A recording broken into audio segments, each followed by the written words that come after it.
Hi everyone, स्वागत है आपका आज की इस वीडियो में। आज हम करने वाले हैं कुलाम्ब के नियम पर आधारित आंकिक प्रश्न। कुछ प्रश्न मैंने पहली दो वीडियो में कराए थे, आप देख सकते हैं। ये क्वेश्चन मुझे बहुत अच्छा लगा था, इसलिए मैं इस क्वेश्चन को ले रहा हूं। चार समान आवेश Q ए भुजा वाले किसी वर्ग के चारों कोनों पर रखे गए हैं। वर्ग के केंद्र पर कितने परिमाण का आवेश रखा जाए कि ये सभी आवेश साम्यावस्था में हो। आपने देखा वर्ग के चार वर्टिसेस हैं, चार शीर्ष हैं, A B C D। चारों पर आवेश plus Q plus Q plus Q plus Q है। हमें इसके केंद्र पर एक ऐसा आवेश लेना पड़ेगा जिससे कि ये पूरा सिस्टम साम्य अवस्था में आ जाए। देखने वाली बात यह है, हाँ, आप हमेशा याद रखिए, अगर वर्टिसेस पर एक जैसे आवेश रखे गए हैं और साम्य अवस्था में कहा जाए क्वेश्चन को करने के लिए कि ये साम्य अवस्था में, ये सारे के सारे किसमें, साम्य अवस्था में, तो आपको एक बात ध्यान रखने की है, यहाँ पे जो सेंटर पे जो भी चार्ज रखेंगे उसकी नेचर अपोजिट होगी। नेगेटिव चार्ज लेंगे, क्या लेंगे इसको, नेगेटिव चार्ज। तो यहाँ -Q चार्ज ले लेते हैं। अब हम इसकी कैलकुलेशन करने वाले हैं, तो कैलकुलेशन के लिए ये साइड होगी ए। तो हम लोगों को क्या चाहिएगा, ये वाली डिस्टेंस चाहिएगी पूरी, यहां से यहां तक की, और एक डिस्टेंस चाहिएगी हमें O से D तक की। तो हम लोगों को पता है कि वर्ग का विकर्ण जो होंगे, दो वर्ग के कितने विकर्ण हैं, यहाँ दो हैं, AC और BD दोनों इक्वल होंगे। ये क्या होगा, भुजा गुना √2। भुजा कितनी ले रखी है, A, तो OD यहां से आ जाएगी हमारी AC equal to B। D बराबर कितना होगा हमारा, भुजा गुना √2। भुजा कितनी होगी, A√2। तो हमें क्या लेना है यहाँ, OD क्या आएगा, BD/2। OD यहाँ देख सकते हैं, O से D तक की डिस्टेंस, O से D तक की डिस्टेंस क्या होगी, आधी होगी BD की, क्योंकि केंद्र वर्ग के विकर्ण को समद्विभाजित करता है, बाइसेक्ट करता है। तो ये क्या आ जाएगा, A√2 का डिवाइड 2, A√2/2। 2 को क्या लिख लेंगे, √2 इंटू √2, √2 से √2 कैंसिल हो गया। तो OD की वैल्यू क्या आएगी, A/√2। अब यहाँ पे बात करते हैं क्वेश्चन की, जो इसने दिया है, सभी आवेश संतुलन में, ये क्वेश्चन में है, अतः केंद्र पर स्थित आवेश नेगेटिव होना चाहिए। मैं पहले बता चुका। अब हम यहाँ देखेंगे बेटा, यहाँ गौर करिए, D पे जो आवेश रखा हुआ है, इस D के आवेश को छोड़कर आप इस पूरी फिगर में ये देखिए कि बाकी कितने आवेश हैं। तो इस पूरी फिगर में एक आवेश ये है, एक आवेश ये है, एक आवेश ये है, और एक आवेश हुआ ये। तो आप देखेंगे इसमें कितने पेयर बन सकते हैं। एक पेयर तो बना इसका इसके साथ, एक पेयर बनेगा इसका इसके साथ, एक पेयर बनेगा इसका इसके साथ, और एक पेयर बनेगा ये इसके साथ। तो मीन्स यहां देखेंगे हमारे पास इसके और इसके बीच जो फोर्स होगा वो रिपल्सिव होगा, प्रतिकर्षित होगा, समान आवेश है। इसके और इसके बीच जो फोर्स होगा रिपल्सिव होगा, प्रतिकर्षित होगा, ये भी समान आवेश है। इसके और इसके बीच भी बल कैसा होगा, प्रतिकर्षण का होगा, बाहर की तरफ होगा। और इसके और इसके बीच जो बल होगा वो क्या होगा, आकर्षण का होगा, क्योंकि ये +Q आवेश है, ये -Q आवेश। ध्यान देने वाली बात यह है, क्योंकि वर्ग है, दूरी बराबर है, साइड की जो लंबाई है वो सबके लिए एक ही होती है। तो यहां पर इसके और इसके बीच का बल F1, इसके और इसके बीच का बल F2, दोनों बराबर होंगे। तो दोनों की वैल्यू हम निकाल सकते हैं, साथ के साथ दिखा सकते हैं। F1 इट इजकल टू क्या होगा, KQQ/A², KQ² F2 क्या होगा, इसी तरीके से F2 होगा हमारा Q और एक Q, ये रहा, दोनों के बीच की डिस्टेंस कितनी है। तो सिमिलर वे में ये आ गया हमारा F2 इजकल टू KQ²/A²। गौर करने वाली बात यहाँ ये है, F1 और F2 क्या है, दोनों लंबवत हैं, दोनों क्या है, लंबवत है, 90 डिग्री एंगल बनाए हुए हैं। तो यहां हम लोग क्या करेंगे, because F1 perpendicular to F2 है, तो F12 यानी कि पहले और दूसरे बल का परिमाण क्या होगा, √F1 का स्क्वायर प्लस F2 का स्क्वायर, वैल्यू रख देंगे। चूंकि F1 F2 के इक्वल है, तो हम इसमें F2 को रिप्लेस कर लेंगे F1 से, सरल कर लेंगे, √2 F1², F1 कॉमन निकाल लेंगे। तो F12 इट इजकल टू क्या होगा, F1 √2 मल्टीप्लाई में। आगे बढ़िए, बहुत अच्छा क्वेश्चन है, आपको ध्यान से समझना पड़ेगा बार बार। यहां देखिए भाई, फिर निकालेंगे हम F3। ये F3 कौन सा है, F3 है B पावेश कितना है, Q, D पावेश कितना है, Q। इनके बीच का प्रतिकर्षण बल F3 के नाम से ये रहा। F1 और F2 का परिणामी किसके बराबर आया, ये आया हमारा F12 के, यहाँ पे तो ये दोनों बल एक ही दिशा में होंगे, एक होगा F12 और एक होगा F3। तो यहां हम देखें, इस तरह से देखें बेटा, F3 निकाल लेंगे। F3 आएगा के Q Q upon B D square, B D की वैल्यू कितने, a√2 का होल स्क्वायर, सोल्व कर लेंगे के Q square upon 2a square, ये किसकी वैल्यू है, F3 की। अब यहां आपको बताना चाहूंगा मैं, चूंकि एक तो F3 and F12 both are in same direction, दोनों एक ही दिशा में हैं। किसमें, ये दोनों एक ही दिशा में हैं, इसलिए F डैश इजकल टू क्या होगा, F12 प्लस F3, दोनों को हमें ऐड कर लेंगे। बेटा F12 क्या निकाला था हमने, F1√2 और F3 की वैल्यू अभी निकाल ली, ये रही, यहां से उठा के यहां रख लेंगे। F1 की वैल्यू निकाल के यहां रख लेंगे, ये आ गया। इन दोनों में जो कॉमन टर्म है, ये कॉमन टर्म है, ये a स्क्वायर छूट रहा है यहाँ, सॉरी, कॉमन टर्म हम बाहर निकाल लेंगे तो क्या आएगा, के Q square upon a square, तो ये क्या आ जाएगा बेटा, √2 plus 1/2, this is F dash. ये कितना आया, ये होगा हमारा F डैश। आप देख रहे हैं F डैश को मैं दिखाने की कोशिश करूंगा, F डैश, ये इन दोनों का रिजल्टेंट होगा F डैश। ये F डैश बैलेंस कौन करेगा, F डबल डैश। क्यों पता हमें कि ये बैलेंस ही हो रहा है, ये हमें कैसे पता चला कि बैलेंस हो रहा, संतुलित हो रहा, क्योंकि इसने एक शब्द दिया है साम्यावस्था। साम्यावस्था तभी होगी जब D पॉइंट पर जितने भी बल लग रहे हैं उन सब का परिणामी O बिंदु पर रखे आवेश के बीच जो बल लग रहा है उसके बराबर हो। इस बात को आप मान के चलिएगा। आगे चलते हैं। तो बेटा ये आ गया हमारे पास टर्म इतनी। अब हम क्या निकाल लेंगे, F double dash. F double dash का मतलब है O पर रखा आवेश Q, D पर रखा आवेश स्मॉल q, O से D तक की दूरी OD स्क्वायर, इसमें वैल्यू रखी के क्यू अपॉन O से D तक की दूरी कितनी होगी, A अपॉन √2 का स्क्वायर। सोल्ड कर लेंगे इसे, सोल्ड होगा ये किससे आ रहा, बाय क्वेश्चन, प्रश्न से, ये प्रश्न से लेंगे हम यहाँ से, बाय क्वेश्चन से F double dash equal to F dash, दोनों को इक्वल रख दें, जो कॉमन है वो कैंसिल हो जाएगा, जो बचेगा यह होगा 2q। ये क्या है यहाँ पे 2q, आपको लग रहा होगा ये q है, ये है 2q it is equal to 2q it is equal to q 2√2 plus 1/2। हमें तो किसकी वैल्यू निकालनी है सर जी, q की, तो q it is equal to क्या हुआ, q into 2√2 plus 1/2 into 2 multiply कर लेंगे और इससे ये आ जाएगा हमारा रिजल्ट। ये हमारा क्या होगा बेटा, result. This is your answer. बहुत बढ़िया क्वेश्चन है, शानदार क्वेश्चन। इसके बाद आते हैं हम नया क्वेश्चन। देखिए ये भी बड़ा अच्छा क्वेश्चन है, टेक्निकल क्वेश्चन है समझने का। पहले क्वेश्चन पे आते हैं हम लोग। कहता क्या है, 10 ग्राम द्रव्यमान वाले तांबे के दो टुकड़े एक दूसरे से 10 सेंटीमीटर की दूरी पर है। हमारे पास मान लीजिए तांबे के 10 ग्राम की दो पतली चादरें हैं जो एक दूसरे से 10 सेंटीमीटर की दूरी पर रखी हुई है। जो एक दूसरे से कितने डिस्टेंस पे बेटा, 10 सेंटीमीटर की दूरी पर रखी हुई है। ये दोनों, ये कहना चाह रहा है एक दूसरे से 10 सेंटीमीटर की दूरी पर रखी हुई हैं। एक टुकड़े के 1000 परमाणु से एक इलेक्ट्रॉन दूसरे टुकड़े पर ट्रांसफर किया जाता है। ये कहता है कि इससे अगर 1000 परमाणु ट्रांसफर किए जाएं इस वाले टुकड़े पर, तो एक इलेक्ट्रॉन इस टुकड़े से इस पे जाएगा। जिससे इलेक्ट्रॉन रिमूव होंगे वो पॉजिटिव होगा, जिस पे जाएगा वो निगेटिव होगा। ये बात हम मान के चलेंगे। तो ये पॉजिटिव है, ये क्या होगा, निगेटिव। अब हम अपने क्वेश्चन पर आते हैं। चूंकि कापर के एक मोल में कितने ग्राम होते हैं, 63.5 ग्राम। कापर का परमाणु द्रव्यमान कितना होता है, 63.5 ग्राम। एक मोल में 63.5 ग्राम होंगे। और एक मोल का मतलब होता है किसी भी पदार्थ का एक मोल, चाहे वो द्रव हो चाहे गैस, उसमें परमाणु की संख्या कितना होता है, 6.023। 3 मैंने नहीं लिया कैलकुलेशन को इजी करने के लिए, 6.02 इंटू 10⁻23। हमारे पास ये 63.5 ग्राम में इतने परमाणु है, बट हमें तो 10 ग्राम में देखना ना।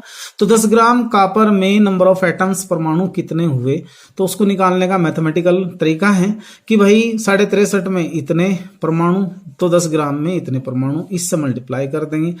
हमें क्वेश्चन कहता है कि 1000 एटम से, चूंकि 1000 परमाणुओं से एक इलेक्ट्रॉन रिलीज होता है, एक इलेक्ट्रॉन ट्रांसफर होता है, तो यहाँ पर नंबर ऑफ इलेक्ट्रॉन्स निकाल लेंगे। तो n बराबर कितना आ जाएगा, इस नंबर को पूरे को 1000 से भाग कर लीजिए। ये सोल्ड होकर लगभग इतना आ जाएगा,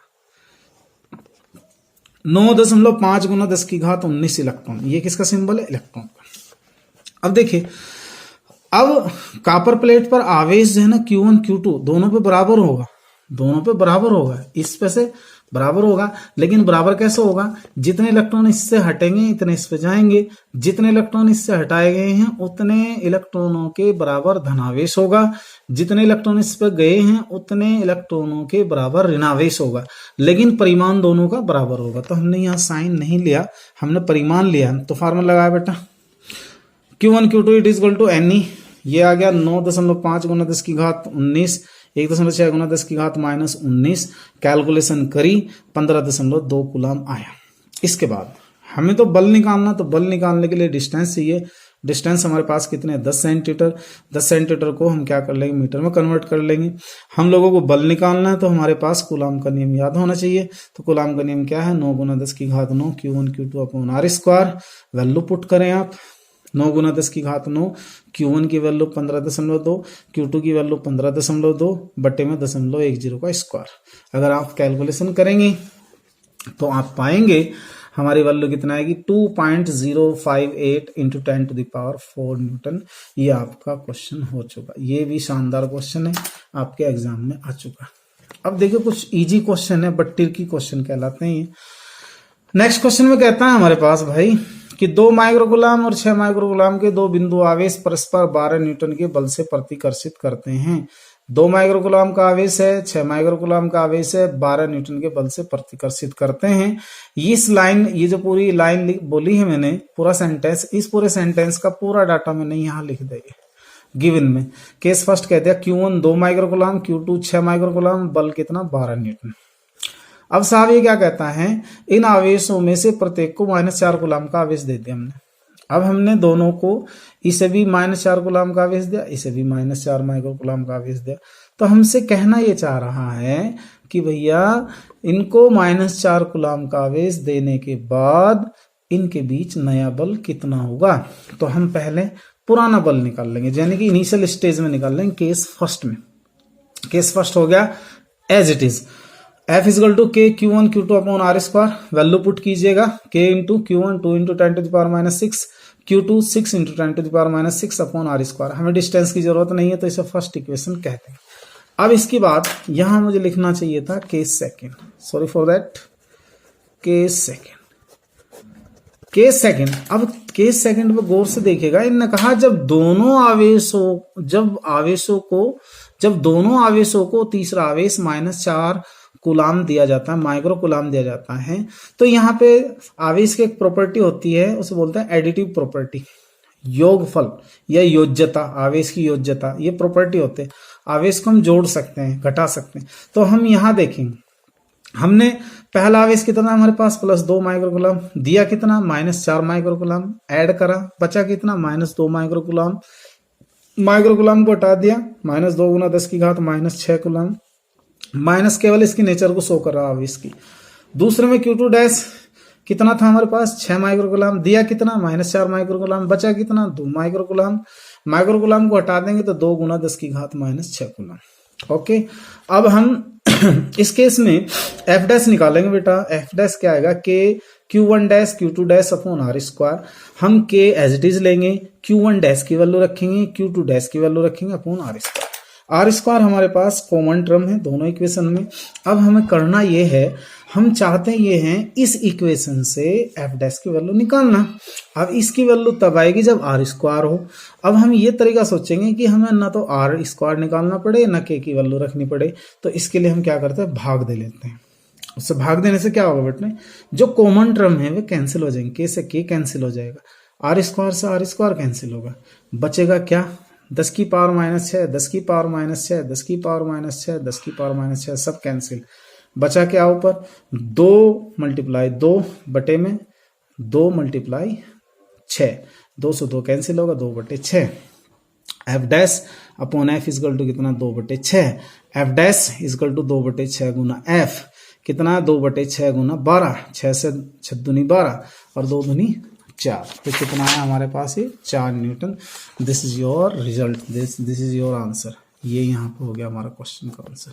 ये आगे बेटा। अब हम नेक्स्ट क्वेश्चन पे आते हैं। क्वेश्चन है ये, देखो गौर से देखो, ये भी अच्छा क्वेश्चन है। आज इसका लास्ट वीडियो है ये कूलाम के नियम पर आधारित न्यूमेरिकल्स का। आई होप ये आपको समझ में आ रहा होगा। आशा करता हूं कि आप आगे भी बने रहेंगे। क्वेश्चन दिया हुआ है, बहुत अच्छा क्वेश्चन। दो गोलियों ए और बी पर आवेश, एक पर 40 माइक्रोकूलाम का आवेश है और एक पर -10 माइक्रोकूलाम का आवेश है। क्वेश्चन की थीम समझिएगा कि दो आवेश हैं, एक 40 माइक्रोकूलाम, एक -10 माइक्रोकूलाम, दोनों एक दूसरे से 2 मीटर की दूरी पर रख दिए। अब इनके बीच बल क्या होगा? पहला तो सिंपल क्वेश्चन है, तो पहला हम इसी ही देखते हैं। वैल्यू ऑफ Q1 40 माइक्रोकूलाम, कन्वर्ट 40 गुना 10 की घात -6 कूलाम, Q2 -10 माइक्रोकूलाम, बदला -10 गुना 10 की घात -6 कूलाम। ये कूलाम हो गया बेटा, यहाँ कूलाम ही है, यहाँ भी कूलाम है, ये कूलाम में बदल दिया। आर कितना? 2 मीटर। बल निकाल लिया, F = 9 गुना 10 की घात 9 Q1 Q2 upon R square. Q1 की वैल्यू रखी, Q2 की रखी, बटे में 2 का स्क्वायर।